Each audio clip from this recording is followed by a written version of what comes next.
inclines, we bring you every line. From dirt to asphalt, lights go green. Battle hard, chase the dream. Every lap, every turn.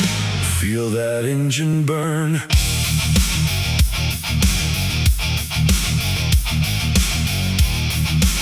The views and opinions shared on this program belong solely to the hosts and guests and do not necessarily reflect those of our sponsors, affiliates, or broadcast partners. All right, race fans, let's rev it up!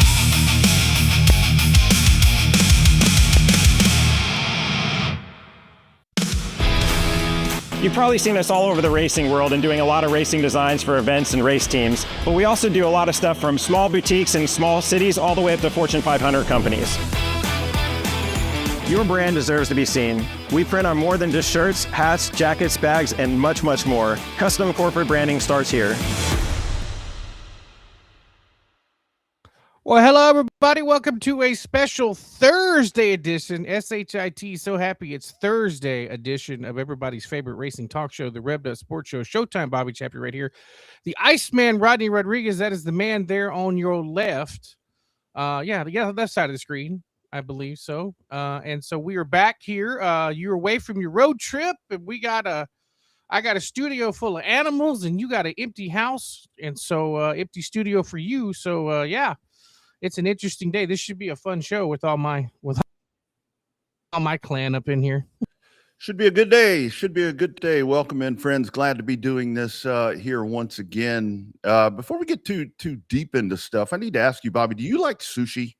Nope, I don't eat bait.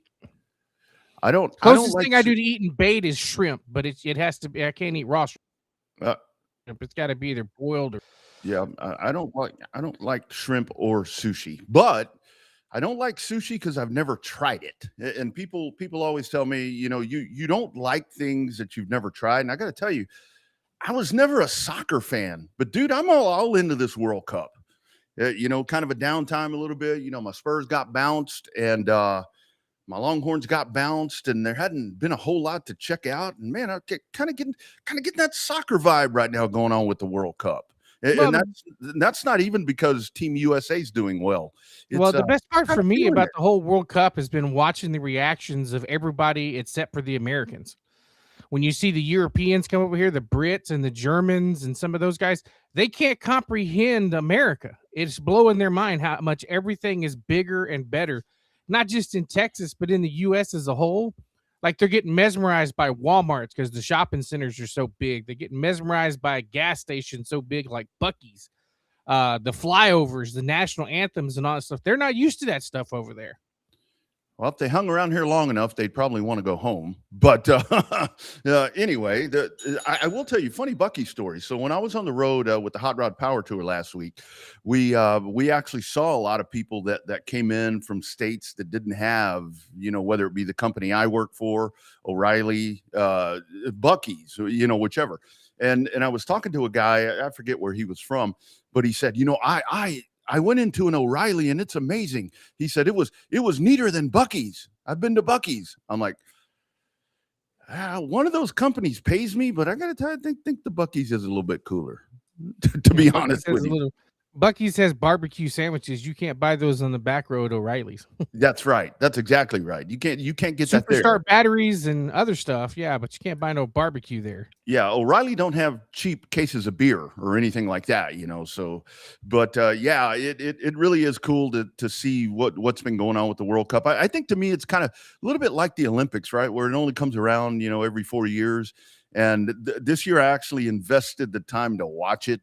And again, soccer athletes I've talked about this in the past to where it's like, it's just not my sport. I mean, it's just not something that I've ever really focused the attention to learn the game. And not that I know the game now, they're great athletes and everything, but it's just not my cup of tea. But to actually sit here and watch it in this atmosphere is really cool. And I think the timing's good because they're like I said, it's the teams that I support are no longer playing. Well, the American sports are done other than the US Open, right? Like basketball's done, hockey's done. My NHL, I'm wearing my Golden Knights shirt tonight to show that I'm not a bandwagon fan of the Golden Knights, but all the mainstream Americans are done except for but Yeah. but you're not really. I mean, you're in the middle of the baseball stretch, the summer stretch. A lot of people don't, unless your diehards are paying attention to the teams, but your average baseball fan, they're not concerned with that. They're just watching whatever. So Yeah.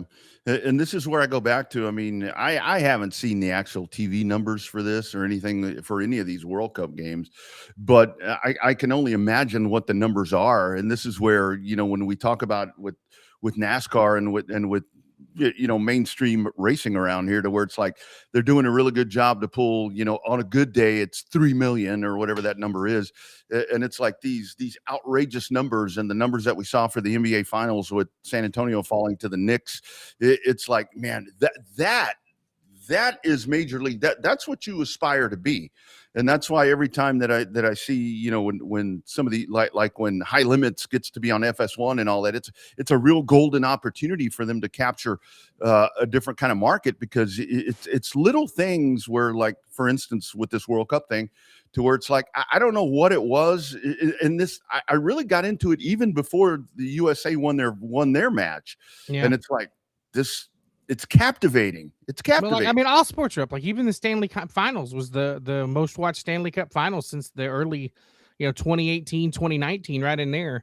Let's see here. According to Yahoo Sports, it has been a successful World Cup so far for Fox Broadcasting. From a rating standpoint, Fox Sports is averaging 6.66 million viewers per game across Fox and FS1, up a whopping, here it is, 152% versus the average group stage match in 2022. Man. And that's, I mean, just think about that. This is random group. I don't know how this thing actually works, but we're just starting out. I mean, nobody's been eliminated. I think as of yesterday, everybody has played a match. Yeah. So now you're getting to the point to where you can go in and pick your favorites, even though Europeans love it. Don't call it soccer in Europe. I made that mistake. I was in Paris when the World Cup was in Paris, and France was in the semifinals. Well, and I have to tell you, like where they scored, that's all you heard, because they don't have window units in there. They don't have AC in a lot of places over there, so the windows and stuff and doors are open. They scored. You could tell when they scored, when France scored, because people were going ape nuts over there. Yeah. And this was only, and I think I'm even more fired up about it now because I had a work deal last night. It was a real quick meet and greet thing that I did with Oswaldo Sanchez. And when I'm doing something like that, I always kind of try to do a little research, to like, okay, who am I dealing with here? I didn't realize how, massive of a figure this guy is in like world soccer. And like, I meet this dude and we're sitting there bullshitting last night. And after it was done, we went and had a beer. And I'm like, I'm sitting here having a beer with like a world famous person. Yeah. And it was really cool. Yeah. I put this on Facebook last night where he was calling me a term that some people think is derogatory in some of the Spanish languages, but it's a term of endearment in other countries. And I'm like, I never felt more embraced by being insulted, last night. So anyway, really cool stuff. Looking forward to the Mexico match. I mean, that's going to be tonight. So we'll check that out. But I had to throw that out because I get a lot. I get a lot of shit on the sushi thing, to where it's like, I hate sushi. And people ask, how many times have you had it? I'm like, never. Well, I hadn't watched a lot of soccer. You ever had poke? That's raw fish. I've had Poke Joe's barbecue. No, not the same thing. No, they don't barbecue it. It's big in Hawaii and on the West Coast. Poke is good. It's the way it's not like sushi, but it's still kind of a raw fish type of deal. Yeah, and it's not bad. I had some in Hawaii and then had some here at a Hawaiian joint. So if you got, it's about like everything else. You got to find somebody that knows what they're doing and how to cook it to make it taste good. In that whole conversation that you just mentioned, all the different things, the one thing that I have had is a Hawaiian joint, and it is damn good. It is damn good. But, hey, see, he's happy. Where'd you get that dog when you got from? more than one dog. Where'd you get that dog from? That dog is speaking my language. That dog knows what that dog knows what Uncle Ronnie's talking about. Dude, that's radio gold right there. Great program. In a matter of moments, we will have the beautiful Caitlin Leonard joining us. Hold that thought. I'll fill. Phil, We yeah. will have the beautiful Caitlin Leonard joining us, talking about some goings on over at Texana Raceway Park, something that her and Cody Tesh are taking on that hopefully is going to work out into something really, really cool with them as they work on an event for the factory stocks. We'll talk about that here momentarily. And then later on, right around the bottom of the hour, we'll talk to Blaine Markgraf. Another big win for him at I-37 Speedway this past weekend. We'll get the lowdown from him on everything that's going on there as well. As always, your live comments, drop them wherever you're checking this out, on YouTube, on the Facebook, on Twitter, whatever. And if you have a question, drop it in there. You have a topic, bring it up, and we'll discuss it right here. Hashtag Real Race Talk. We are live on a Thursday night right here.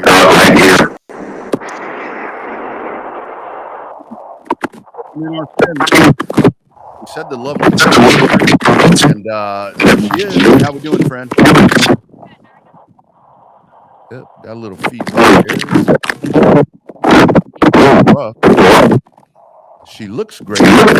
Bobby? Yeah, all I hear is a bunch of feedback. Yeah, I don't know if that's on our end or her She end. told me to double check, make sure her microphone was working. Okay, let's try it again. There she is. We'll drop her off just for a minute, kind of let her re-rack that. She does look great. Not about that. Last minute, she's a trooper. I text her at 2:00. Yeah. Well, I tell you what I love is I can see in backstage how everything's going on. She is hauling ass to get to a different location.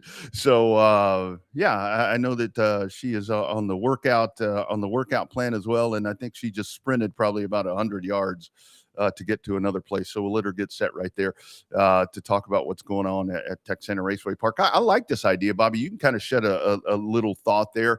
I think that this here is a missing little piece. I think that'll send that little track over the top if this all works out. Well, I think so. I mean, I think what it is that the drivers, the home base for the home team, and everybody knows that I'm the announcer down there, so I'm slightly biased towards that place, right?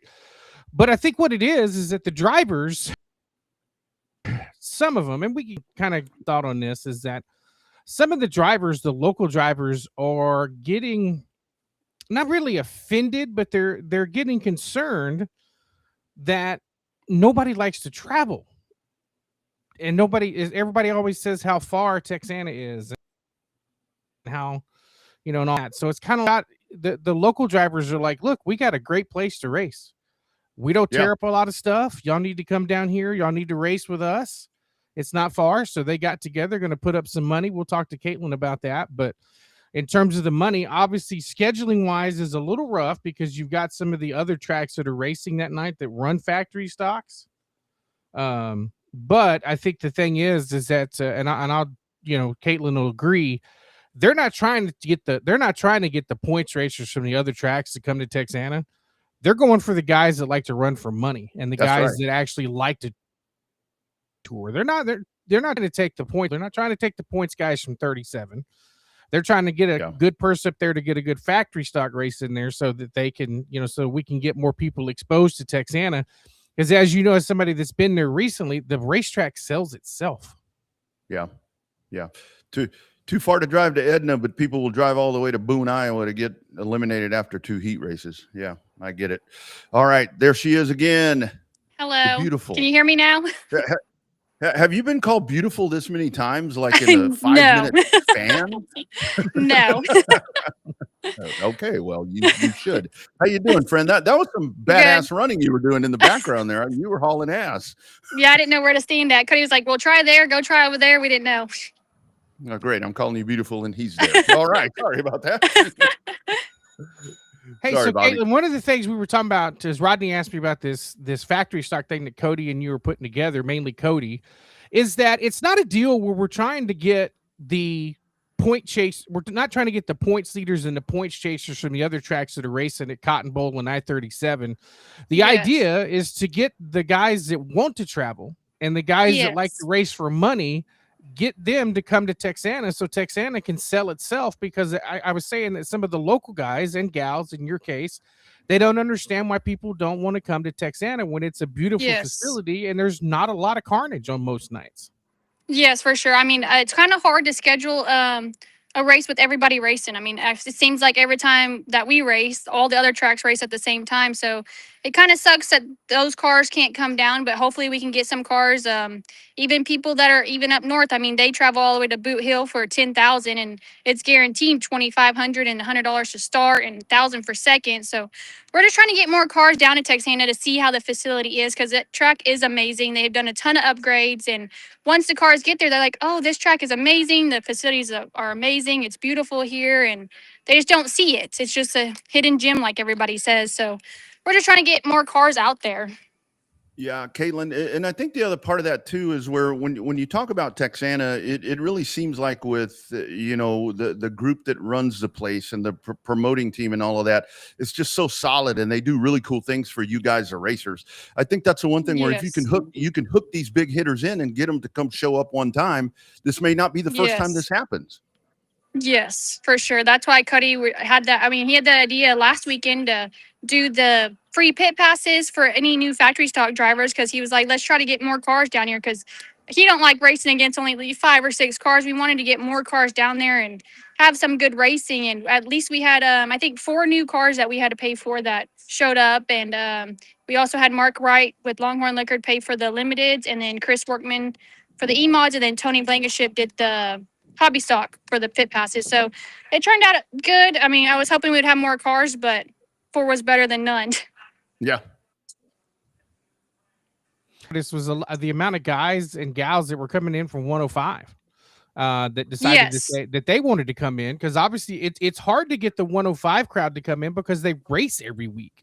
You know, it's like trying to pull the Waco cars down on a Saturday night because they race every week on Friday. But I think like you said, like we were talking about it after the race. The best compliment, the worst compliment that Texana ever got is it's the best kept secret in Texas racing.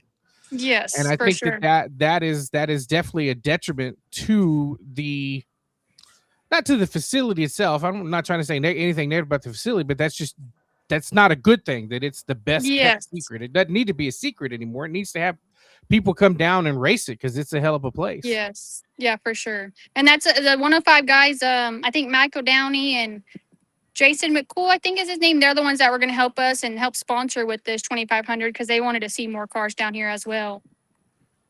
Yeah, absolutely. So kind of talk about that part, Caitlin, with this coming up, 2,500 to win, $1,000 for second at this point, very early on, July 11th. Kind of talk about some of the other folks that have kind of stepped up here, because hobby stock's extremely good. I mean, you look at E-mods and all those different things. Kind of talk about how the idea came about and people that are already stepping up, other than those folks that you're talking about at this point. Yeah, so after the feature race, Cody was just talking about, like, he really wanted to put on a big show, and he's like, maybe we can get sponsors like how Tony's been doing for his Fireball race. And so we just started messaging all of our friends and posting online if anybody wants help. So we got Michael Downey to help out. We got Tony's Mobile Home Service, Mickey's Auto Repair, Eric Sauls, if I'm saying that right, Bud Jenkins with TECC Spray Foam, Steven Smallwood, he's actually the one that built our race cars, the Flying Four Fabrication, Window Pros of Texas, Wade and Mark Wright, they own Longhorn Liquor. Tanner Barrows with Obsidian Research. Anthony and Ashley with Awesome Cleaning Services. They're the ones that come to our races every weekend and pit for us and help us out in the pits. Zach and Amanda Freeman, and then Chase and Whiskers Catfish Tournament. They help sponsor this race as well. Absolutely. And we're still looking for more as well. Well, hey, Rodney, you don't know this yet, but Caitlin helped me out with a sponsorship deal we're working on for the big Fireball race coming up July the 25th. The Revved Up Sports Show is doing a twofer. We're going to be donating some Fireball, age permitting, of course. We're going to be donating a bottle of Fireball to the winner and a bottle of Fireball to last place. Nice. So we are working on trying to work that out with the gang over at Longhorn Liquor there in Hallettsville. So we figured the winner would want to celebrate and the last place would want to drink his sorrows away. So that's why we're doing a unique first and last. You heard it here first. Caitlin knows about it, but I hadn't even told you about it yet. Yeah, no, that's awesome. I like that. I like that a lot. So, Caitlin, the thoughts with, especially right now, I know that there's some things going on with the race ranch. I know that they're dealing with, trying to get get everything back together. I think this really is a good time for Texana, especially with an event like this, to kind of to push the factory stocks, because Yes. as great as they are everywhere else, that they are kind of low out there in Edna. Yes, and I'm hoping we can get more Corpus cars. It seems like Corpus cars don't really like to travel, but I'm hoping since their cars, their racetrack ain't racing for a couple months, maybe they'll come down to our track and help us out and have some good racing. Absolutely. So in terms of the race format itself, I mean, we're just looking at, I mean, that's still to be determined, right? We're just going to kind of work on number of laps and format and all that. We're still working with Cord and Monty to figure all that out, right? Yes. So Cody and I are doing where we find sponsors to do the 2,500 for the win, which I think we already have, and then Cord is helping out with 1,000, and then everything else down. Plus, I mean, most people don't know, but anytime that Texana has 18 or more factory stocks, it's guaranteed 1,000 to win. So if the cars show up, that's all. I mean, it's guaranteed 1,000 to win, and it's crazy because most tracks will get 23 or 20 of them, and they still just race for $300. So I'm hoping people will start seeing that and we can start getting some more cars. Yep. So, Caitlin, I do want to ask you, I know we're talking about the Factory Stock Showdown, but you with a little bit of double duty going on the last time out on the racetrack, kind of talk about that. How does that look like? A couple of top fives for you the other night. It was awesome. The factory stock, we fixed up some more problems, just trying to tweak on it because Cuddy, it was fast, but we wanted to work on it some more. And last weekend showed it. I was running second for most of the feature until my right rear blew out. The valve stem came out, and then got the tire fixed, got back up to fourth. And then the hobby stock, Tony asked if I would drive it because I've been trying to run in a raffle and I still haven't. And got to drive it, and hopefully that wasn't my last time. I'm ready to drive it again. Absolutely. Oh, that's right. I forgot about that. That's why we both ended up, Caitlin, we both ended up texting Monty that you were going to be on. He reminded me and posted in the live chat that the annual registration fee is waived that night too for the factory stock. So there's really no excuse for a factory stock guy that's not battling for his own points championship to come down and try out Texana. You've got the money on the line. You've got a free registration waived. I mean, it's a no-brainer to show up down there in Edna, Texas on the 11th. Yes, for sure. And I actually think, even to that, I don't want to start any shit here, but kind of just what Bobby's talking about right there, point championships and all that. These people find ways to get these cars fixed. They go out and wipe stuff out and they come back to their track the next week. Caitlin, why don't you lay a challenge out right here to folks as you're out there? What are you coaching a game or something? What are you doing out there? No. Cody likes to eat crawfish, and today was the only day he ate crawfish, so we're outside and out here. Yeah, we may be losing her right there. Anyway, I was hoping that she could lay down a challenge right here and get these folks. You guys up north, come on up. Listen to this lady. Come on up and try to win some money. Come on down south. I think that's the best thing. Like I said, the track sells itself. And, I try to be impartial as I can on the show, but when it comes to my home track, I try to defend it. And, it's no doubt about it that I try to do the best I can to make the track the best it can be. So, yeah, absolutely. And that really is the thing to where I do think, because I do totally get, I do totally get the whole thing with not wanting to travel, not wanting to risk a championship and this, that, and the other. But there's other times to where it's like, just go do it. Go do it. It's good money. Just technically, gas prices are going down now.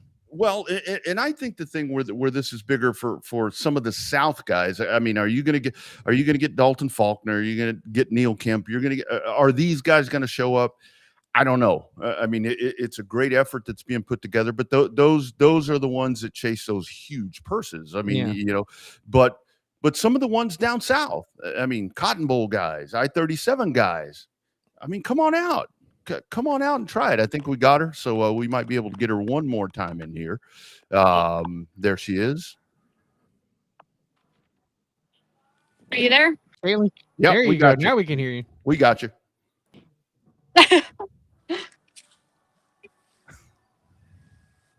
Technology, right? Yeah, maybe we don't have her. Yes. That's okay. That's all right. Caitlin, thank you, dear. Dear, sound like her dad over here.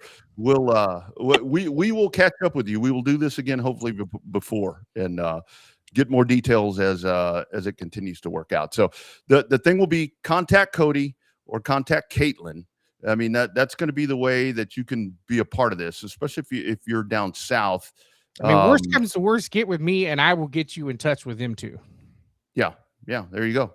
Right there. That's the whole thing about it. If you're looking to do something like that, be a part of that, and kind of keep diving in. I think this can be really big. And honestly, for me, I'm excited for you guys at the track, because it seems like that is the one class that kind of, well, limited modifieds and all that one does struggle. But I think this could be pretty big.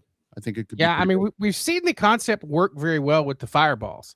That Fireball Spectacular they did back on May 9th. But on the plus side, there was no other track racing that weekend. That's another reason why they picked July the 9th, Fireball Spectacular Part 2, because that was one of the original rain dates for the original Fireball race. And it was such a success with, I call it grassroots promoting, if you will, where you got Tony, who decided he was going to put up a lot of his own money. And then he got people that they wanted to do the race as well, and then you got a pretty substantial purse, that pays really great for a Fireball race. I mean, I think there were 24 that showed up. I think 26, but 2 broke. Yeah, and so it's an opportunity that race is coming back up again, and a lot of the people that raced the Fireballs, yes, committed to 37. Yes, they're committed to the race ranch. But a lot of people said the same thing. It was the first time they visited Texana, and they loved the place. Yeah. Like I said, the track ends up selling itself. Best bathrooms in the state of Texas. They're not quite as nice as Buc-ee's, but for racetrack bathrooms, they're pretty damn nice. Oh, man, you're going to piss off Marianne. The next time you see Cotton Bowl Speedway, man, they're probably going to have like granite countertops in there. When you start saying shit like that. Tile floors at Cotton Bowl Speedway. The battle of the bathrooms is what's coming up. All right, friends, great stuff right there from Caitlin Leonard. We will kind of follow up. And again, like Bobby said, that was a last minute deal right there. As you could tell, she was out in the middle of stuff. So thanks to her for joining in. Stick around, friends. Coming up, we're going to talk to Blaine Markgraf, one of the really badass young drivers right here in South Texas. But before that, a word from a couple of folks that help make this program possible. Of course, our friends at On Demand Shirts and My Race Pass. Stick around, more coming up. Why is branded apparel so important for your company? Well, because a shirt or even a hat that has your brand on it gets worn to grocery stores, baseball games, or even family reunions. The impressions are endless and they last years. Contact us today so we can help elevate your company. Welcome to the My Race Pass app, the #1 app for motorsports fans. We want to make sure you get the most out of your My Race Pass app experience. With your new free account, you can use the My Race Pass app to see race day information, including event entries and official lineups and results for over 600 organizations across North America. You can also see track information and purchase online event tickets for select tracks. With your free account, you can also search for a track or series on the My Race Pass app and favorite their profile to receive news and race day notifications on your mobile device. To see more information and to see which app subscription is best for you, be sure to visit getmrpapp.com. My Race Pass, the ultimate racing resource. Thursday edition of #Real Race Talk. It is the Revved Up Sports Show. Showtime, Bobby Chaffee, Rodney Rodriguez, all of you. Your live comments, keep them coming. We'd love to talk about the stuff that you want to talk about. That's what this program is all about. Caitlin Leonard joining us in the first segment to talk about the goings on there on the 11th coming up. Hopefully a huge one for the factory stocks. Fireball's 1,500 to win as of now. Could be Nice. more depending on sponsorship, but then once again, the track guarantees any class with 18 or above gets 1,000 to win automatically. So, and an increase for second and third. Yeah, there you go. All right. Speaking of fireballs, well, let's go back to the hotline. Let's talk to a dude that's been taking care of business in the fireballs. It is our man, Blaine Markgraf. How you doing, buddy? I'm good. How are y'all? Doing well, man. So I have to tell you, this is really cool for me. I don't know if you know this or not, but before we dive into what you're doing, I kind of want to chase the family tree because I know there's different families in there, racing families out y'all's way. But my dad raced with Danny. I raced with Dwayne. I don't have any children to race with you, but kind of talk about the history of the Mark Graphs right there, man. Goes way back, way back. Yeah, it definitely goes way back. My dad raced, pretty much my whole dad's side raced, my mom's side raced. So yeah, I'm just trying to keep it going, trying to keep that family tree going. Absolutely. Well, you got to let the cat out of the bag. Who's your mom's side? You can tell Talk people about here. that Talk OPL talk side. about that side. They got some heavy So hitters my- on that side of the world too. So my great uncle was Donnie Hiroka, my grandpa was Paul, and if anybody knew like Tex Horn and all them, that's my mom's side. I didn't know that part. I didn't know the Tex Horn part, man. So Yes, so sir. there's no freaking way you weren't going to race. There was no way, right? Yes, sir. I grew up watching my uncle and my dad and my cousin, and I knew that was something from the start that I wanted to do and carry on. Blaine, so what are some of your first memories of actually going to the track, like actually remembering things that were going on before you were driving? I remember being at the track and always watching my dad, my uncle, and my cousin Wade Jones, like I said, and Oh, shit. I knew it was something I always wanted to do, and I always told my dad I wanted to race. And one day when we were at South Texas Race Ranch, it was South Texas Speedway at the time. My mom and dad left the track because the whole family was there, and they came back with the go-kart. And that was my first go-kart. I asked my grandpa, where did my mom and dad go? And he said they went to go get lunch. So when they came back, I said, where's lunch? And they said, we didn't go to get lunch. And I said, well, where'd y'all go? And they said, well, look in the back of the truck. And that was my first go-kart. That's a hell of a meal right there. Yes, sir. I say, well, you were probably pissed that you didn't get lunch, right? That'd have been I was a little mad because what's the go-kart for? I'm hungry. I was a little mad because they said they were getting Whataburger and I wanted a chocolate chip cookie. Yeah. Oh, no damn go-kart. Give me a number 2. Give me a double meat. Because with them kids' meals, they always got a sugar cookie or chocolate chip cookie, and that's what I wanted when they said Whataburger. That's awesome, dude. That's awesome. So from that point, you got the go-kart. How long did you do that? And what was the first thing that you jumped into when you got into a big car? I started racing go-karts when I was 4, and I've won 11 or 12 championships in the go-karts. And when I was 13, I jumped in the Camaro, and yeah, that's how it all started.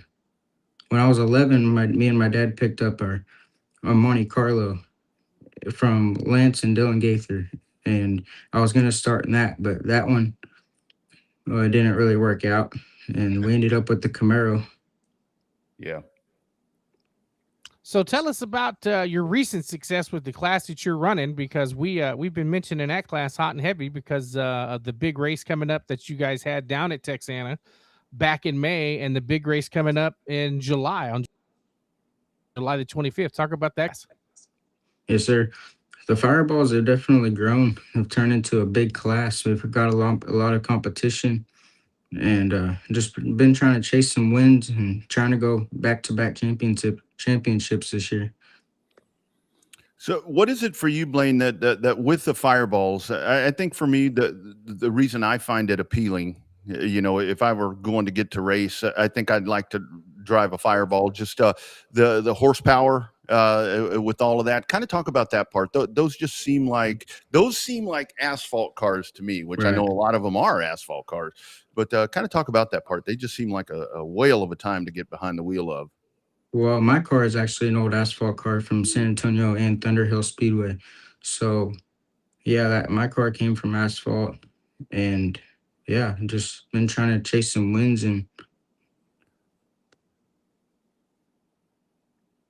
Texana was So, for those definitely. that don't know, Oh, you were cutting out. Sorry. So talk about that car itself, not necessarily just your car. Talk about the Fireball. We talked to Ray about it a little bit a couple of weeks ago when he was on about how the class got started. But as somebody that races that class, explain that class for somebody new that might be listening on the East Coast that has no idea what a Fireball is.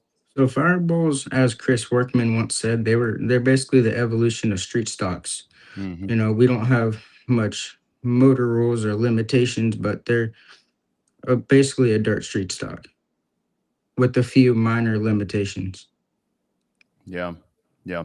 And with those, are you guys, I should know this, but are you guys tires? I mean, I know a lot with the factory stocks. They say the savings is in the tires with the pull offs. Is there an option for you guys? I know the motor's pretty open. What tire can you guys run or not run? We can run the American racers and the Hoosiers, and we like you said, we run the asphalt pull offs. Oh, We wow. can run the F70s and the F90s. Damn. Wow. I like that. Yeah, the Fireballs are looking better and better every time we talk about them, don't they? Yes, sir.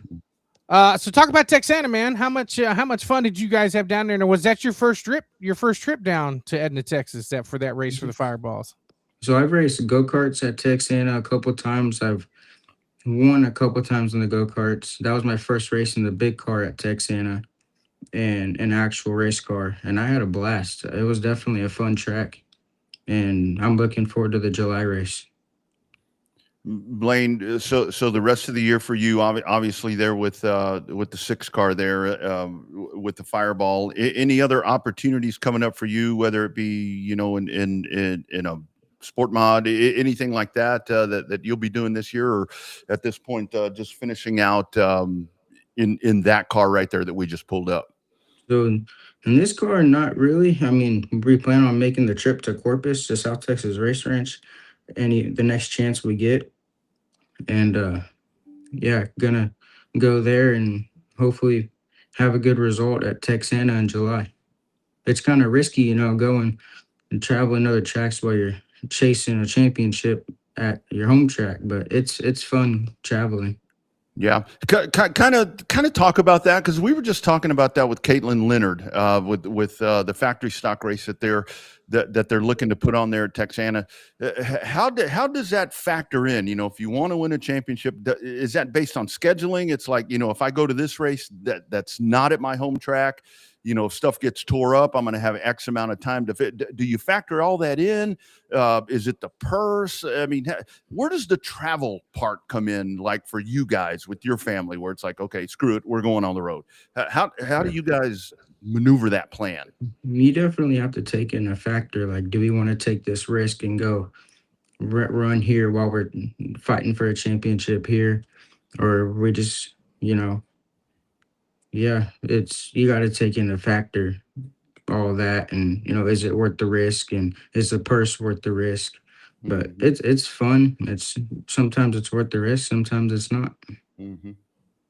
Yeah, it's usually hindsight, right? Like, it's worth the risk if you go down and run well. It wasn't worth the Right. risk if you end up bending a clip. Right. So talk about the appeal of the travel, right? I mean, you traveled around with a go-kart, and your family's been around racing forever, and you got to travel with them when you were a kid. Is it the same feeling that you had as a kid, or is it a little bit more surreal because they're traveling with you now? It's a little bit more surreal. I mean, I definitely still have those feelings I did as a kid, but it's definitely more surreal, being the one driving, being in a big car now and doing the things I always wanted to do and looked up to when I was a kid. Mm-hmm. Ultimate goal for you at this point in your career, Blaine? I truly think the Fireball is the new badass division down here in South Texas. I Yes, mean, sir. I truly believe that. Do this for a few more years? Do you ultimately want to get into modified? Or are you looking to maybe relocate and go to pavement? Kind of, what are you thinking at this point? You're a very young dude. I mean, that's the other part about it. Thoughts on any of that stuff? So I'm definitely going to stay in the Fireballs for a couple of years. I want to eventually, if I get the chance, run factory stocks and Actually just got an asphalt car. So me and my dad are gonna start that soon and see how that goes. Gonna try that too. Nice. Oh, Nice. back that family tree back on asphalt. Oh boy, look out! That's gonna be a barn burner right there, Rodney. That's gonna be a lot of fun for Blaine and that group. I take that. I would definitely take that. Um, Shoot, lost my train of thought. Rest of the year. So like we said, just finishing out here. Any other stuff? Any additional travel? I know that it's really hard with this class. You can't really take this car out of state. I mean, it's a very specific to our part of the country. Any thoughts on any of that for the balance of 2026? We're really just trying to make it through this year and end up top three, end up hopefully to pull this championship off again this year. You know, like you said, I mean, it's hard to go run other places because we can only run I-37 and South Texas Race Ranch, other than the races that Texana has been holding for us. But when we get the chance to take this car somewhere else, we definitely take it. Absolutely. All right, I got one last question for you, and it's a question we ask the younger racers sometimes. And with your family lineage, there's a special number related to that side of the world with the number 41. How'd you end up with number 6 instead of number 41 out of that deal? Was that a family number for your dad's side? No, so my dad was number 4. Well, my dad had a lot of different numbers, but back to that story of that first go kart, when they came back with that go kart, there's a piece of lead. There was a piece of lead by the seat, and it had number 6 on it, and there was one behind the seat, and it had number 6 on it. And my dad said, "You want to change your number?" And I said, "No, I want to leave it." And I've been 6 since. Nice. I like that. Interesting way. Yeah, I like that. Yeah, we used to have to put the Yeah. numbers on there. That way, if your lead fell out, they would know where to return it. Right. I don't know if that's still, but I remember Danny, and I remember 82. I remember number 82. I think Dwayne, when I raced with, I think he was 3, if I'm not mistaken. So those numbers kind of bounce around. Numbers kind Yeah, of my dad's been both. He's been 82, he's been 3, he's been 4. Yeah, he's had a bunch of different numbers. I've Yeah. tried to change mine to 4 a couple of times. When I was younger, I wanted to be like him, and I tried asking him. I wanted to change it to number 4, especially when I started racing flat carts. When I got my Yeah. first flat cart, I wanted to put 4 on it. He said, and he convinced me to stay with 6 because that's what I've been known as, is the number 6. So I've been Yeah. 6 since. Makes it nice when you start getting like apparel, because it's like if Right. you change number, then you got to get new shirts, you got to get Yes, new sir. caps, you got to Right. get all that. Talk about Christine. Talk about I mean, when you have somebody like that, I mean that's just that support from the female side. I think a lot of times is just so undersold. Where they're really the backbone of this thing, because we dudes are out doing what we do, and a lot of times we don't even think about them. And they're kind of the ones that are keeping the household rolling. They're all of that. Kind of talk about the importance of the mom in this case. Right. She's definitely the backbone, and she's definitely there when I have a bad race and I get out and I'm full of disappointment or I'm beating myself down. And she's always there to, "Hey, that was a good race. Why are you mad?" And I tell her why. She's like, "Well, that's part of it." So she's definitely the backbone and the reason that I'm here where I'm at today. Yes, sir. Well, dude, best of luck coming up for your championship chase there at I-37. I'm hoping I Thank will you. see you down there at Texana there on the 25th. I think I saw from some of your mom's Facebook posts, y'all were really looking forward to going back down there. And who knows, maybe when you go down on the 25th, we'll get to talk again at the end of that race, right there on Yes, the front sir. spread right next to the flag stand with a Yes, couple of sir. trophies and some checker flags. That'd be awesome. That'd be awesome. All right, Blaine. Appreciate the time, my man. We'll talk to you soon, brother. Keep Yes, on sir. keeping on, dude. Doing a hell of Yes, a job. sir.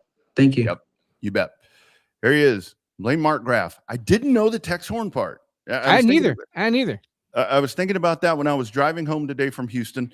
I was like, okay, I know, like I was talking about with Danny Markgraf. I mean, I remember him racing with my dad, and like I was talking about with Dwayne, and then with the Opiellas. I remember Mark Opiella, I remember, Wade Jones, and of course the Harelkas and all that. But when he threw that out there, but it makes sense because I remember Tex Horn is 41, and man, I learned something. I think that I know a lot about history, but God damn it, they threw me off this time. Shit, learned something. Aren't you glad I asked the intriguing questions? Yeah, I really am. I really am because, Tex Horn, that's one of the first racers I remember as a kid because we'd see him in Austin and, then obviously at San Antonio. So, yeah. He was the promoter there, right? With Torres, wasn't he? No, that was Joe Horn. Okay. Joe Horn. Okay, different horns. Yeah, that was Horne. Yeah, that was Joe Horn. Now, if you really want to trace things back, you had where Joe Horn, I think, if I'm not mistaken, I think Frank Torres, I think Johnny's dad, the late Frank Torres, I think he worked for Joe Horn, whether it be at Paget's at the car dealership, or I don't remember how all that works out, but I think that as you go back and stretch all this around, we'd have to ask Johnny Torres, but I think that's how that factors into to where the Torres and Joe Horn, Horne, kind of factor in as well. Oh, riddle me this. So I was going back because having been on the road, I was trying to go back and catch all the different races.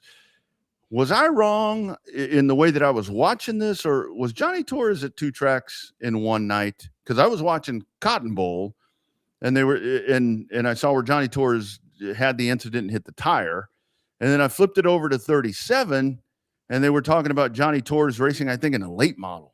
Was that dude at two places at one time, or I have no idea. I don't think so. I mean, it's hard to keep track because we were racing, but yeah. Unless he got mad and left the track during the heat race and went back home and got into a late model, which is possible if he tore it up enough in the heat race. Well, if he did, that's where I can, and this is my answer to Johnny, where he posted on Facebook, where he said, "Is this really worth it?" If he did that, it's not worth it. It's not worth it. And there's Christine checking in. Tex Horn was my grandma's brother, Carol Harelka's brother, Paul Harrell. Okay, I got it. Now we got the family. Okay. That's old school San Antonio tonight. I got it, and that's where. God damn it! I thought I knew all these links, but there you go. Never too late to learn. Never too late to learn. And see, that's why you listen to the show, because you can check in just like that when we start talking about stuff. You can be a part of it right here with us, and that's San Antonio. Obviously, the show's live because we wouldn't be having a show live that most people would cut out when see a dog crap behind them. Not us. We keep it live, right. Just like that second or third show we ever did. Remember when the banner fell off and hit us in the head? Oh, yeah. Like second or third show we ever did. And the banner behind us fell off and hit us on the top of the head. And that was you 10 years ago. and you wouldn't see Caitlin Leonard live at the soccer field on any other show. I'm assuming soccer field or baseball field. I don't know where she was, but that's why we do this, and that's why we do it in the manner that we do it. I did want to throw something out, and folks, and again, if you catch us on a replay, just on the Facebook page, where I think is usually people catch a lot of the replays, or on YouTube, probably more on Facebook, but underrated drivers. I mean, we talk to a lot of and the reason that this came up, where I was thinking about this, was because Chris Buescher re-signed with RFK, and to me, Chris Buescher is a very underrated driver. Where he doesn't have all the pizzazz, he doesn't talk a lot of shit, he doesn't do whatever. He's the only guy to beat SVG heads up on a road course. Right. He just takes care of business, and I was thinking about that, whether it be around here, any part of the state, or anywhere. Underrated drivers, in your opinion. I know I'm kind of putting you on the spot right here. Is there anyone that kind of pops to mind for you, because you're more in the middle of it now than I am? So I see names, I see different things. Kind of any thoughts there? I mean, I'd have to think about it to be really fair. Yeah. I mean, I think that it becomes, for me, on that level, is not so much underrated skill wise, is somebody that does what they can with the equipment they have. We've seen guys that are not very good have great equipment and be good. Mm-hmm. We've seen guys that are not in great equipment make the equipment great and been good. So as far as like being underrated, I think you got to kind of in my mind, you have to look at those factors. just to kind of determine underrated. I think that you got a couple there at Cotton Bowl that make a difference during some of that stuff. I've always thought that Honish and the 777. I've always thought he was a very underrated guy with the championships and stuff that he won various tracks around Central Texas. So underrated guy. National scale wise, I mean, I think that you've got. I mean, to me, it's polarizing, but to me, a guy that's still very underrated in this whole deal is Stephen Nasse. Yeah. Yeah. I think he's underappreciated and always kind of, because he's going up against Bubba Pollard, Casey Roderick, and some of those guys. But I think he's still a underrated for the stuff he's been able to do. Yes, he's got badass equipment. He's got, but so do all those other guys too.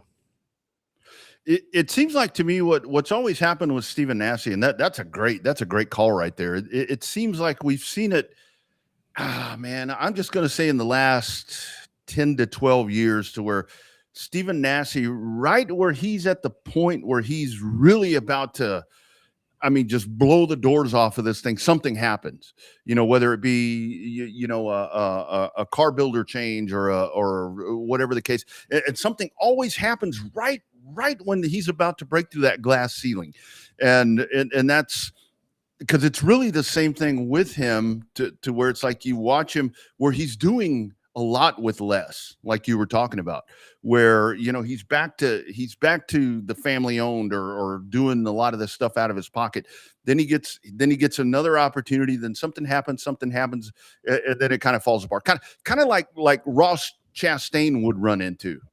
Is kind of where I can kind of acclimate him to at this point, to where it's like he's this close and something happens to where it just doesn't work out.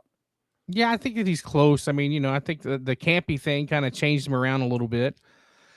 That I think was able to kind of change them a little bit, right? He's kind of a checkers or wreckers kind of guy to a certain extent, just because the way that he likes to kind of likes to race.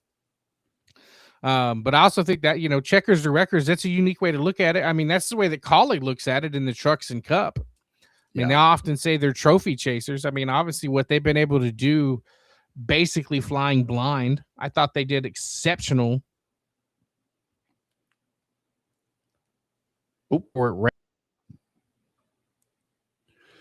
And I think a lot of where, when it comes to pavement racing, where we get these underrated guys, if we want to call it underrated, is to me, it happens with the guys up north, to where, lost Bobby there for a second, but there he is back, to where it's the guys up north simply because there's not the fanfare of UARA or of ASA stars or any of that, to where, because look at all the guys that we've talked to on this program that Phil would line up for us. I mean, when you look at some of those guys that race at Slinger or all these different places, they're not going to get all the notoriety of a Bubba Pollard or of any of those guys, and they just fucking dominate. And they race, and they put. You're not watching. It's almost customary for me to, when the cup races and stuff are done on Sunday afternoon, about 6:30, I'm flipping on the streamer and I'm watching Slinger. Yeah, because they have badass late model races up there. They have badass super model racers, and they usually put on a pretty good show. You posted the video the other day. Of course, I wouldn't do it because it would tear up my track.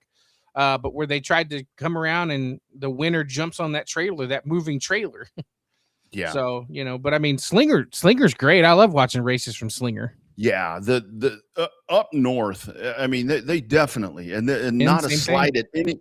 Yeah, not a slight at any of our Gulf Coast tracks whatsoever. But when you look at everything that goes on up there, and I mean, look at these DJ Shaw. I mean, this list just goes on and on and on.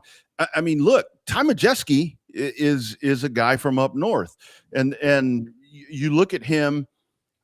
I think you could kind of throw him into that too. I think if Ty Majeski raced based out of Florida, but again, Ty Majeski's a NASCAR type guy. But let's just say that Ty Majeski raced every race with Ricky, raced every race with Tim Bryant. We would know a lot more in the short track stuff, I think, about Ty Majeski. Well, he did for a while. I mean, he ran the World Series. Right. you Right. know. But He had to run the World Series to get noticed in the South because that's the guys that get out the pub. yeah, and that's what's his name from California? Derek Thorne. Yeah, Derek Thorne. I mean, Derek Thorne was over there busting his ass, winning all these races. We didn't really know a lot about him till he started coming to Pensacola. Yeah, And when he that's where started smoking their ass and qualifying and then smoking their Right. ass. He whooped their ass, went belt to ass that 1 year at the Derby, and then I got upended by Ty Majeski at race. Yeah. Like, he went, Yeah. that was the year you and I kept, and it was so fast. That race was so fast. Yeah. Because you and I were Yeah. just looking at each other, we're like, he's gone belt to ass on the best super late model drivers in the country. Dominated that damn race. And that's where it's so weird to me to where I don't anything that I think of California, I don't think of as regional, but it really does seem like their short track stuff when it comes to some of the pavement stuff. It really doesn't have the national grasp that you would think it would, because so much is over on the right coast, and then the north stuff. I mean, is just amazing.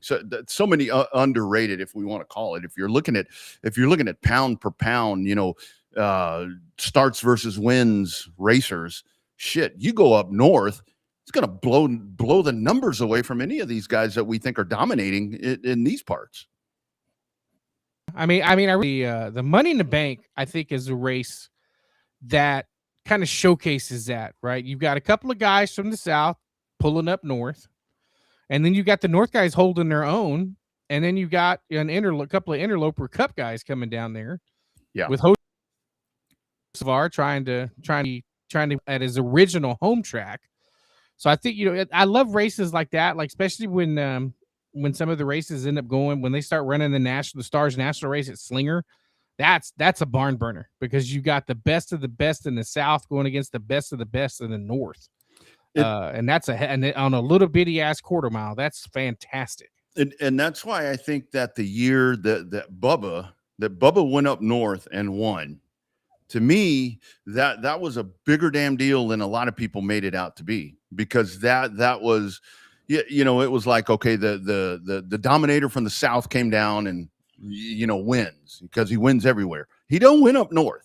You don't just roll up into that territory and win like he did that year. To me, that was one of the things that I think was not.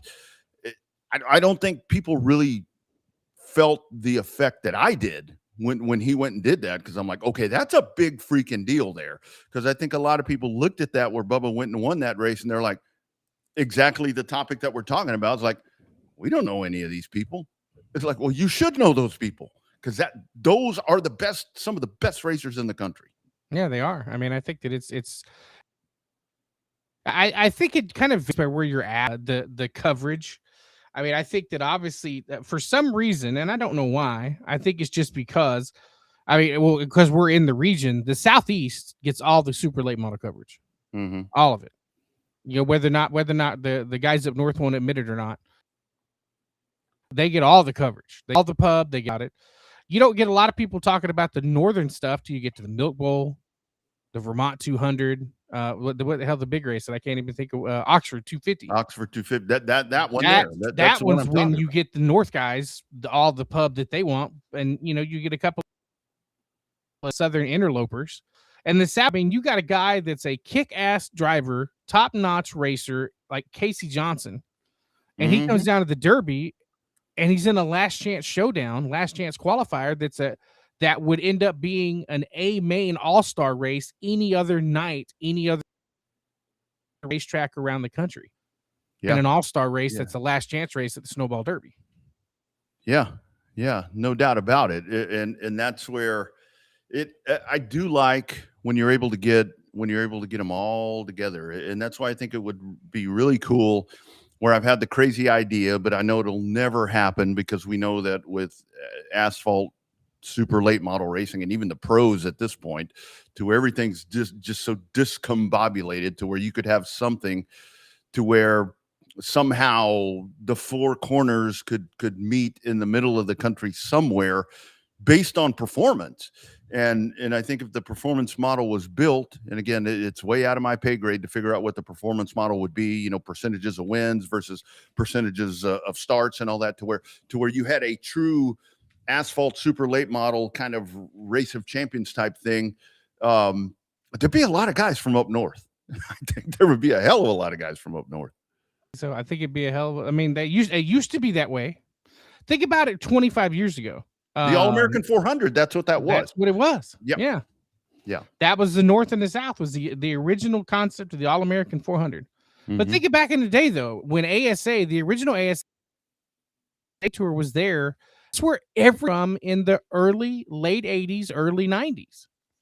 That's where everybody was coming. Your Johnny Bensons, your Rusty Wallaces, your Kenny Wallaces. Jim Slaughter. They were all coming from that old school ASA deal, because they got that TV. They paid a nose to get in. And it worked because those races were badass. I have a Butch Miller diecast sitting behind me that you can't see because it's not on the right shelf yet. An old Liberty Ford Quality Care diecast, number 52. Those were badass races back in the day. Yep. And that's where, even with All Pro, which was kind of the South version of that, to where, they never graduated the amount of people out of that, to where, I think probably one of the most from those days, one of the most synonymous names that you would revert back to Bob Harmon's All Pro would be Jody Ridley. And I've had folks ask me, it's like, why didn't Jody Ridley ever, make it to the next level? And Jody Ridley actually had already been at that level. He ran for Junie Donlevy. Yeah, he won the Mason-Dixon 500 in 1981, I think it was. But then by the time you think of those glory days of All Pro, he was back at that level, and racing the Darrell Browns and the Daniel Keens and Freddie Fryer and those guys. Gary Ballou during his distance between sentences, if you will. Yeah, exactly. And we can say that because he's our buddy. So, and that's a show we got to repost. Well, we need to Gary Ballou. I'd like to get him back on here again, because the thing is, it's like Gary told me one time, he and I think we were taking shots on a golf cart during a rain delay at Pensacola. And he's like, Meskin, that's what he called me, I didn't tell you half the shit that I wanted to tell you. So it's like, yeah, maybe we'll get him back on. At some point, maybe it'll be me, maybe it'll be you. At some point, we are going to digitize the digital archives and put them up so everybody can listen to the old Was This show about 5 or 6 years ago with all the NASCAR Hall of Famers and legends that used to come. Well, still great. It's still great. It's still great. But people don't. The new people don't know about all the old people. Well, I told you all of that thing is it's safeguarding, just in case for somehow I never come back from a trip. You know where it's at. You know who to contact.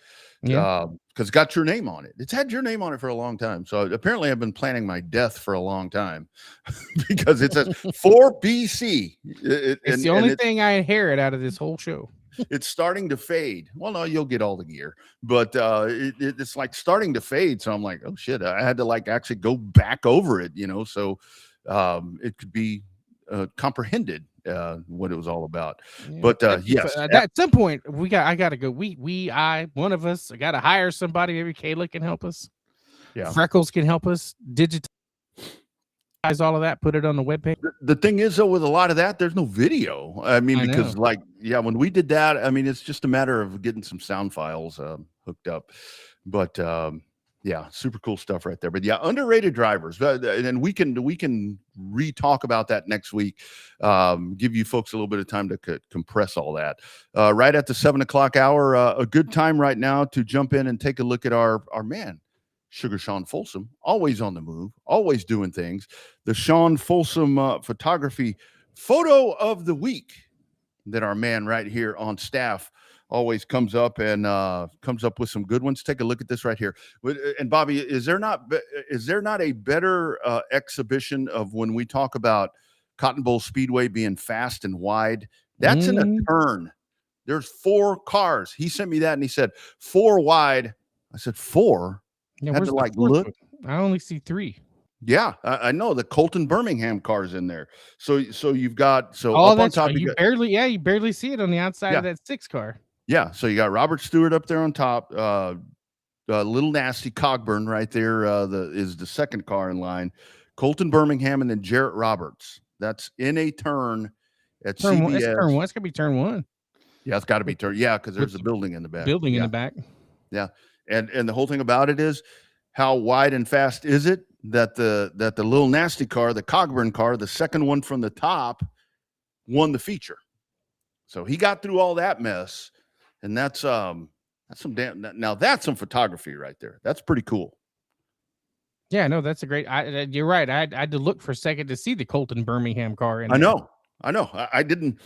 He said 4 wide, and I sat there and I'm like, oh, wait a minute. I do see a little bit of a tail right there sticking out, and that's where, for Colton Birmingham, I mean, talk about being in a hornet's nest right there. I mean, you cannot see his car, for crying out loud, and he's right there. And I'm assuming they all made it through the corner. They all made it through the corner. That would have been the next picture that he took if they didn't make it through the corner. Yeah, that's right. Yeah, he would have definitely taken a picture of that. So that is a Sugar Sean Folsom photography photo of the week, and you will catch that every week right here on #RealRaceTech. Always great stuff from him. Yeah, it's gonna be. No, I'm still there. I was comprehending something for a second. Yeah, I've been helping him expand his sticker business using my pictures for when he's gonna go. I'll see him in person next week. We're going to a vintage toy show outside of Austin in Dripping Springs. Oh, nice. That's gonna be a hell of a week. It's gonna be a hell of a weekend for both of us because he is going to be at. I'm going to buy. I don't have. And he's going to be selling at a table, and he's driving from his home base outside of Lockhart to Dripping Springs on Saturday. Nice. Then he's going to turn around and go from Dripping Springs to Cotton Bowl. Yikes. Photography at Cotton Bowl. Go back Saturday, go back to Dripping Springs. Do all that stuff again on all day Sunday, and then go back home on Sunday night, where I am going from the home base here, just south of Austin, up to Dripping Springs. Dripping Springs back here, get changed, get loaded, down to Edna back to the morning, and then Sunday morning, late mid-morning, I'm going back to Dripping Springs and then coming back home. So, ooh, that sounds horrible. Yeah, it's not gonna be. It's a lot of driving. It's not gonna be fun. But I'm trying to buy stuff and sell stuff. As you can see, the people see behind me every week. I have an abundance of extra crap. Yeah, I'm finding all kinds of things that I didn't realize that I had, just with kind of some transition. Like this is the stuff that I have room to put out. You've seen my garage. I got so much stuff that I can't. Like I can make 5 displays behind me throughout my house, and I'm just out in the man cave here. I'm running across stuff. I'll tell you what's actually happening right now is it's like, oh, that's where that is. Damn.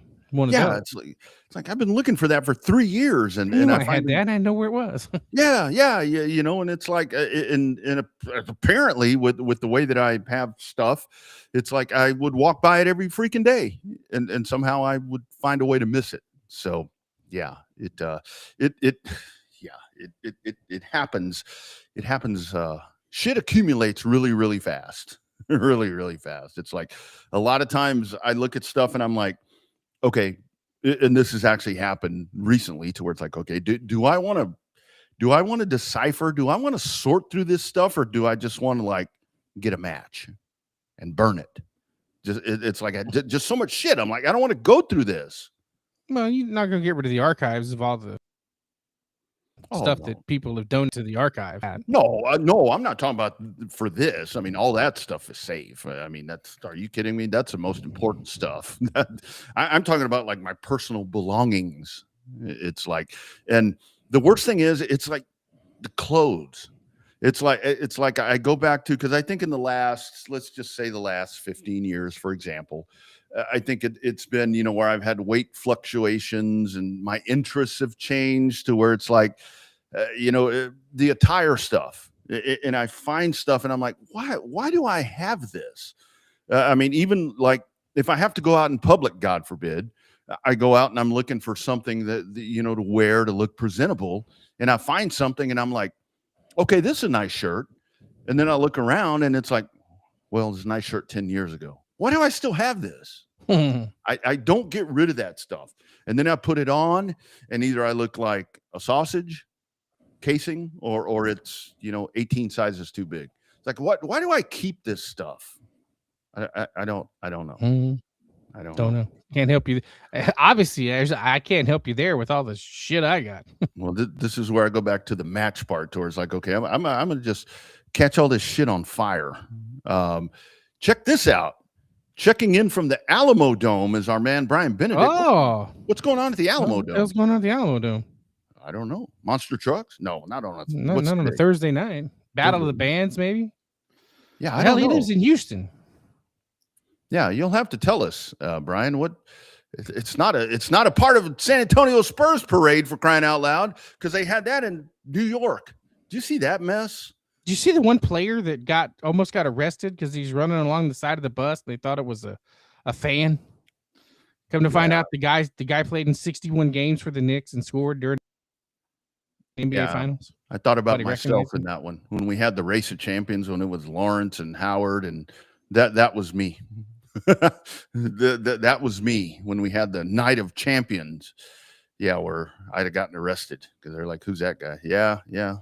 That looked horrible. I heard stories today where people were like up at 3 a.m. to get down there because they were going to let you in at 6 a.m. to go to this parade that started at 10.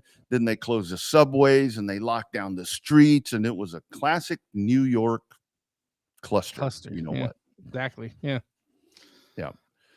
Here we go. I mean, they burnt down school bus. Yeah. Oh, God. Yeah. Learn how to act. We wouldn't have done that in San Antonio. We would have just got out there and honked our horns and done burnouts and all that other shit. Falling out of windows and cars, doing donuts, all that doing all that other shit that piss off the civilians. National Youth Basketball Tournament, over 1,000 teams, including their sons and daughters' teams. Huh. Nice. I guess I didn't realize they still play basketball in the Alamo Dome when it wasn't the Final Four. I wonder if they have it. I wonder if they have the curtain like they used to have for the Spurs. Yeah. Put the curtain. I got to tell you, if I'm a kid and I get to go play basketball at the Alamo Dome, that's pretty badass. That'd be kind of fun. Hell, I remember as a kid. Well, not as a kid, as a senior in high school, we got to go play football at Burger Stadium in Austin, and I'm like, holy shit, we're going to the Rose Bowl. I remember probably the first time you went to Strahan Coliseum, you thought it was the biggest building you saw. I went there for wrestling. The first time I went there for world-class wrestling at the Strahan Coliseum. Boy, there are a lot of good-looking girls there. I guess that never changes in San Marcos, right? No, not really. That's the only advantage that school has right there. Speaking of those late models, the modern-day version of the Rex Robbins ASA and the Bob Harmon All-Pro, the Cars Tour, Connor Jones appeared to be in full command of winning that event the other night at Dominion. Not so fast. Yeah. It's orange or yellow and black rocket. Yep. Gets a little tied up there with Carson Brown. Then you had some Landon Huffman gets involved, and our man Jared Fryer. I was glad for Jared, only in the sense, not because he crashed. I was glad for Jared because he didn't crash his own shit. That was the only thing that I liked about that. Yeah, but it really wasn't his fault when he crashed, so it was just collateral damage. But I mean, I'm sure his car owner's not happy. Nelson wasn't happy about that. But Mini Tyrell wins the mini. Was his race, wasn't it? I guess. Yeah. Mini whatever. Yeah, Mini Tyrell. Yeah, there you go. Good stuff there coming out of that. The last thing that I wanted to kind of get your opinion on, and pardon me here while I find it because I'd forgotten about it and I saw that I did jot it down here. Some words from Tony Stewart, and we I think we touched on this the other day to where it's like, obviously with the passing of Kyle Busch, the tributes and so forth, where folks are starting to grasp and realize that he really wasn't the butthole that he gave the impression of being on TV, which is kind of the same thing that we thought of Dale Earnhardt. Well, Tony Stewart had some poignant words, and I'll read this off kind of at verbatim. I'll probably read the whole thing because it's a Tony Stewart quote. I guess the biggest thing in this tragedy that's happened that pisses me off the most is that now everybody wants to talk about how he was as a person. Outside of that, all they wanted to do is judge him from what they saw on TV. It's frustrating that's the way every one of us are judged by what they see on TV. And then once you die, they want to talk about how good of a person you were. That's the part that pisses me off the most right now. I think, didn't we talk about that right after this happened? Right? Yeah, we did. Yeah. He must have caught the tail end of that show to get that take. Yeah, it was. It had to have been. Leah Pruitt was probably listening, and he's like, "What? Wait a minute. What are they saying?" He went on to say, "The fact that they all want to learn now, they're the assholes for not taking the time to learn him and accept him for the guy he was back then. You want to wait until a guy dies, and then you care about who he was and the person. You care about who he was as a person is the part that pisses me off about everybody," says Tony Stewart, end of quote. And I think he's right. I totally think he's right on that one. I think so. I mean, well, that's just general in life. Most people are judged, I mean, some people are judged by what they put on social media, even though they're just trying to be a badass keyboard warrior on social media. Yeah. Well, and I think where it's like you see all the clickbait and all these different things to where it's like, I guess we saw some of the, as we've kind of gotten a little deeper into this, to where it was like Kyle Busch says that his whole estate is being left to Samantha. And it's like people were like surprised. It's like, well, where else would it go? I mean, right. There was never a doubt in my mind that's where it was going to go. Yeah, there was never a doubt that she was his biggest fan. She's his biggest supporter. He of her also for everything that they went through. Where the fuck else would it go? Yeah, we're not going to go anywhere else. Right. And it's like people are trying to make a scandal out of this thing. And it's like, I know at one point it was like, although Biffle's his estate blaming bad craftsmanship on that plane. Oh, that I didn't even, and that was really surprising to me because that's Nicole, right? That's I know that was not a good ending to all of that, but it was like it was not a very equitable split. And then supposedly did, and that was the other part of it where these scandals come out. Wasn't it even said that she had people trying to like break into the house and get shit after he was gone? I know somebody broke in, but I didn't know if it was her or not. I don't remember reading that part, but that's probably not far fetched. Oh Lord, oh man, I tell you. But yeah, with the Kyle Busch thing, why would he leave it to Sam? Well, why wouldn't he? I think if you passed away today, you'd leave your fortune to Elizabeth, wouldn't you? I mean, there's no reason why you wouldn't do that. I mean, my fortune, yeah, well, something like that. My debt.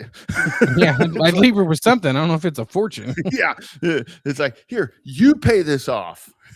Yeah, that happens too. But she's a good wife. She would do it. She would take it on.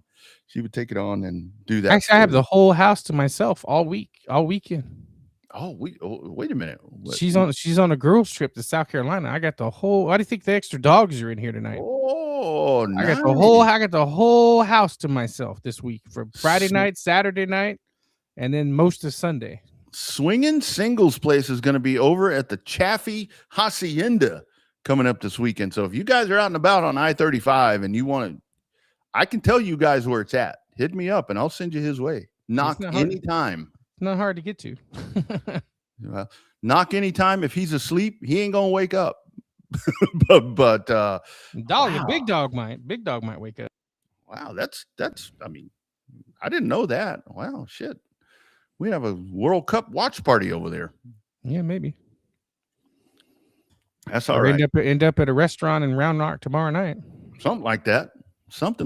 Nothing like Chili's on a Friday night. That's what I'm talking about.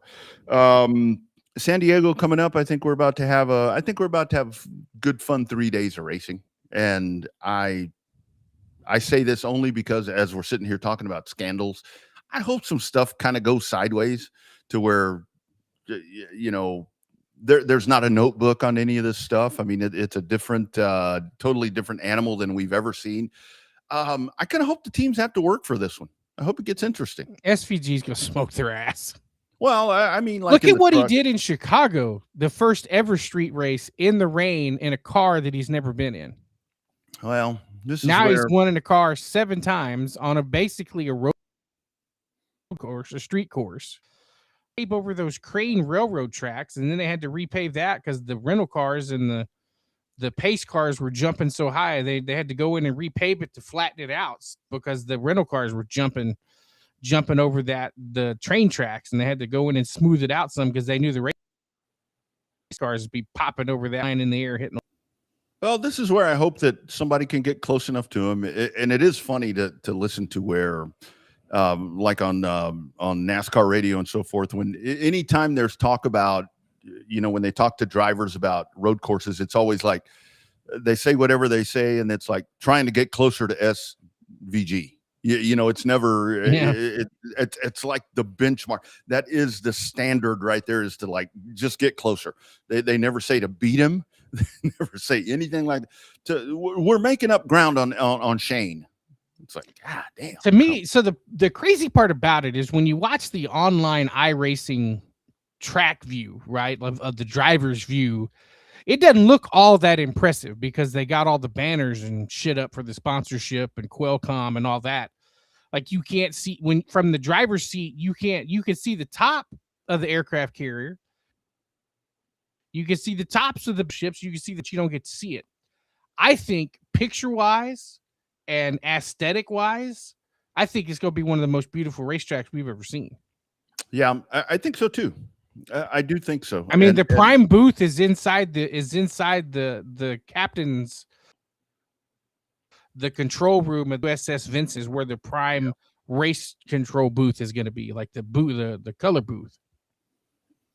I'm glad you mentioned Prime, because this is the last Prime race. I'm going to miss Prime for everybody that complains about not being able to find it.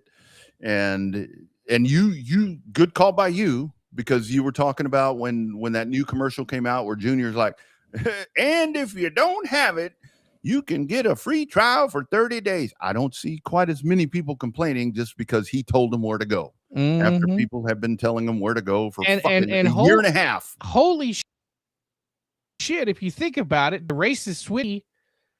You got to buy cable to watch that damn race, but you ain't going to hear people bitching about that. When it goes to USA, after 6 races, when it pops into USA, you got to pay extra to see that shit.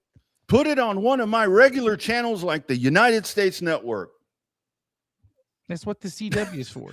And then complain because I don't have the CW in my area. Well, but you can get the CW app. And that's where, and this, I don't want to. It's fixing to come on ESPN too. I don't know when that starts. I don't want to beat a dead horse, but it's like with the people where it's like, because I hear the calls as I'm driving when I hear people bitching about the streaming thing where it's like, I can't find it. Yes, you can, but you have to try to find it. It's pretty easy to find. And then when people are like, well, I'm 75 years old and I can't find it. Well, awesome. I've been taught things with all of this technology by people that are 75 years old that I didn't know. You can figure this out. You can figure this out if you want to find it. I mean, the only problem with Amazon Prime is their races this year sucked. The track that they were dealt last year, they had much better races. Like Watts, like they had Mexico City, the 600, a couple of other really, Kansas, I think, was in there. So let's see, they had the 600, and then you've got San Diego to bookend it. Then you had Pocono. Who else? What else did I miss? Where am I missing? I don't have my cheat sheet this week. Michigan, Pocono, Indiana. No, not Indianapolis. What the hell am I thinking about? That's coming up. I'm thinking about my itinerary. Yeah. What was the other one? Pocono, Michigan. I don't have my cheat sheet. Yeah.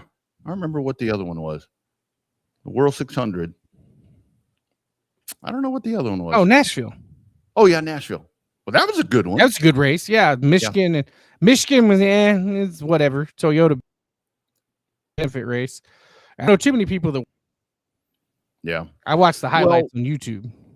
And the other part about this is to where what I love about the prime coverage is, you know, the post race and so forth. I mean, honestly, to me, to where I dig the post race. I don't need a lot of pre race because I already know all this. I've heard it all week. It's rehashed all week, everywhere, over and over and over and over. I don't need to hear all that again. I don't need a dude walking down the grid interviewing these people. I've heard from them all week. I've read about it all week. I don't need all that. The post race to me is what I think is just so impactful. And what I like honestly about with the prime stuff, the technical stuff. When Brad Keselowski sat there on the post race, by the way, a guy that raced, when that dude sat there and broke down that shit on the post race, that's what I want to hear. Yeah, and you can't catch that, but you won't hear. But unless NBC puts it on Peacock, that's when you get it. Yeah, and I think that honestly, that's where a gradual move over to streaming would make more sense for NASCAR, because there's no way in hell they're going to race up 2 hours. Oh no, that wouldn't work. The closest work. thing we've ever seen to that is when they moved the Clash up by a full day because the next day the monsoon was coming. But Fox was already scheduled to have heat races and qualifying during that window anyway. Yeah. But still, like to move up a race 2 hours on network TV, that ain't happening. On network TV, you might get an hour. And then on the sports TVs, FS1s, USAs, TNTs, you might get 30 minutes. And where I think that this weekend coming up, as special as all this is going to be there at Coronado, where I think it's going to suck. I mean, I think that we saw some of the numbers come out today for the the race, for the Pocono race, and they were down. But again, you know, they talk about moving the race up. And this is where I go back to the people, to the race fans, to where it's like, okay, you want the noon races, boom, there you go. You had plenty of time. They gave you a day. They gave you a day ahead of time, not on a holiday weekend, to let you know that it's in that window that you want it to be. But the numbers were down. But I get it. I totally get that. But I do think that we're not maybe going to get the numbers that we think this race should give us. Because one, it's going to be on streaming, and there's all that hiccup. But you've got the World Cup, you've got the U.S. Open is happening also. The U.S. Open is just going to blow numbers out of the water with golf. So I think that's going to hurt a little bit of it. 4th of July. They should. Hey, have done this 4th of July. Yeah. Well, I'm not complaining this year because I'll be at Chicagoland. So, but I think that would, especially this year with that venue and the 250th. Like it should, there's no reason why does it need to be Father's Day weekend? It needed to be 4th of July. Yeah, and I've said that since they announced it. That's not a new take for me. That's not a hot take. Like that, I've been on that wagon. I've been on that train since they announced the race. I was like, it should be 4th of July. That might have been. I don't know what happens at that naval base. I mean, maybe with that holiday. I mean, I don't know. Maybe that's a security thing. I don't even want to think about that. Where you have all these people that are going to be gathered. Oh, no, it's a pain in the ass just to get on the West Point for a football game. I can only imagine what it's going to be like, having to check all those IDs on an active military installation. Dude, we have a crew that's going there to work that event, and in our line of work, one of the most important things that you need is a box cutter or some sort of something with a knife. They can't take that in there, so it's like, damn, that's that precise. So it's going to be a lot. It's a huge undertaking, and the teams. I did hear today that NASCAR's being a little more. Exercising a little more flexibility with this West Coast trip with cars and backup cars and all that. But I just think it's going to be a spectacular event. I really can't wait to watch that truck race at St. Pete open up the season. was a hell of a race, and I think that it's going to have a chance to do that tomorrow. Well, in that one you've got, I mean, Jimmy Johnson's in that one. I think Jimmy Johnson back in a vehicle that he's more comfortable in. You know, where he doesn't have a sequential shifter and all this other stuff. I am totally fired up about the truck race tomorrow. Jamie Max in one of the Dodges. Jamie McMurray, yeah. Brendan Gaughan, is he racing tomorrow? Yeah. No, I think that's going to be a hell of a race tomorrow. So that's Friday, Saturday, Sunday, 3 days of action in San Diego, and you can catch it. Well, no, Sundays on Prime. Sundays on Prime. Tomorrow, truck race is at 6:00 Central on FS1. I don't think the practice and stuff may be on FS2, but they're showing FS1 is showing IndyCar practice instead of truck qualifying and practice. Man, I'll tell you the crappy part about tomorrow, that board meeting we're talking about having, it ain't going to be on where we're going. The only thing going to be on World Cup. Shit. I might have to call a timeout on that Saturday. one. Because I do want to see that. That's what I was. That's why I was like, can we do lunch? They're like, no. You know, those guys, come on, man. They have a job. Forget that. They don't have the flexibility. Another holiday tomorrow. Oh, man. Father's Day weekend, friends. Don't forget about Father's Day. I mean, that's our sport right there. I mean, it's sons and fathers. And why does Father's Day not get the love that Mother's Day does? To where it's like when the mothers, you're going to do all these fancy things, and for the dads, you're going to buy a pair of socks, a fishing lure, a tie. Why is the dad holiday just kind of like, I don't know. Dad's the one that does it anyway. He's not going to let mom fire up the grill and do the steaks. Burn the house down. Yeah. Yeah. It's like, I don't know. If San Diego wasn't happening, I'd go play some golf. Actually, that's not the day, friends. That is not the day to go to the golf course, because all the other dads are going to be out there too. So don't do that. Don't do that. Fun program. Blaine Markgraf, Caitlin Leonard. Good stuff as we roll into No South Texas Racing. And this is that's why I was double checking with you during the week. I'm like, okay, wait a minute. Everybody raced last week. I know the Race Ranch was supposed to race. And for those of you that have messaged me asking the Race Ranch, message them. They're being very transparent with everything that's going on. They are truly working to get the place in order. From everything that I've heard, this was like a storm event that came through and did a hell of a lot of damage. So they're working to get the place put back together, and they will be back this year. They are going to be back, I think, later this month, in June or July. Yeah. Shit. Damn. We're already in this.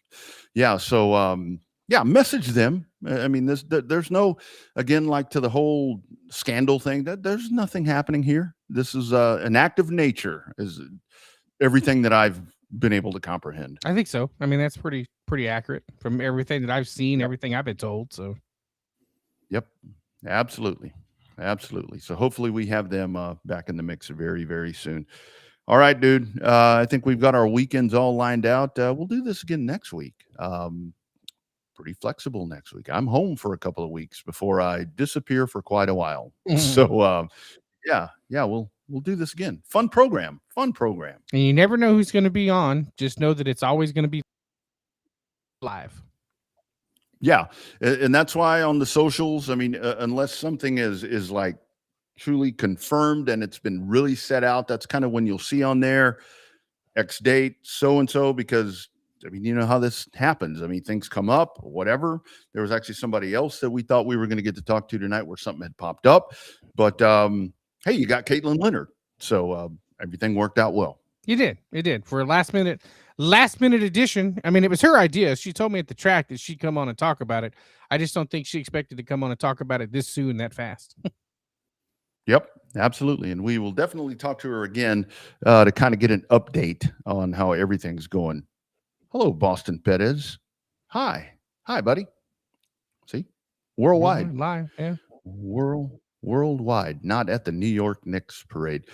All right, friends.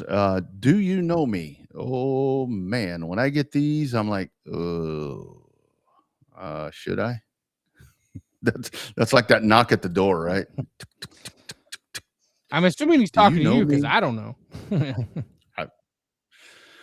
Yeah, it's that. Do you know me? Should I? That's one of the things. Like when I'm out in public, are you Rodney Rodriguez? I'm like, who's asking? Yeah. So yeah, it's like who's asking. All right, friends. Thank you for being a part of the program. Be sure and hit the socials and subscribe to that YouTube page. We kind of got some momentum happening right there. You can catch all of the replays, everything there. RevvedUpSportsShow.com. Check the Facebook page is probably the place for the best content updates, all of that good stuff. So be sure and check that out. All right, Robert, have a good weekend, my man. I may see you tomorrow, or maybe I don't know. won't. We'll see what happens. I got a feeling they're going to want to do it at the same time that truck race is going to happen, that meeting. So, look here. oh, well, I guess it was for me. Yeah. Bettis, is this?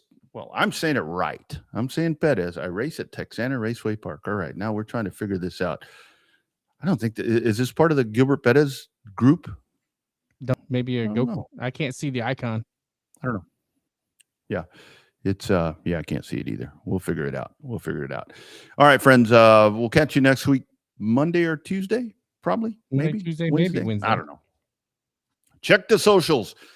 #Real Race Talk, friends. Have a great rest of the week. He's Showtime Bobby Chaffee down south. I'm Rodney Rodriguez up north. We will catch you soon for more #Real Race Talk. Be well, friends.